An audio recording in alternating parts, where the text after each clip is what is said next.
Soy Ana Lagunas, directora del Centro de la UNED de Calatayud. Sigo trabajando desde casa para coordinar a nuestro equipo de personal, al claustro de profesores tutores, para continuar atendiendo a nuestros estudiantes, para que nada se pare. También soy profesora tutora de la asignatura Estado Constitucional y continúo impartiendo mis tutorías todas las semanas y atendiendo las dudas de los estudiantes. ¿Y tú?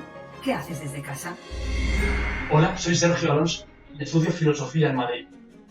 Y aunque estos días es un poco más aburrido no poder salir de casa, bueno, pues por lo menos estamos bien acompañados. ¿Verdad, Séneca? Séneca. Bueno, aunque no habla, está aquí conmigo. ¿Y tú? ¿Qué haces desde casa? Soy Carmen Gallego, personal de Administración y Servicios del Centro Asociado de Lugo. Mi trabajo estos días desde casa es estar pendiente de los correos y contestar a todas las consultas de los alumnos, así como estar pendiente de las webconferencias controlando que no haya ninguna incidencia.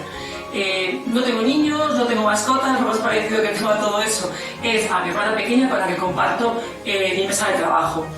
Mucho ánimo a todos y ahora te toca a ti. ¿Y tú? ¿Qué es lo que haces desde casa?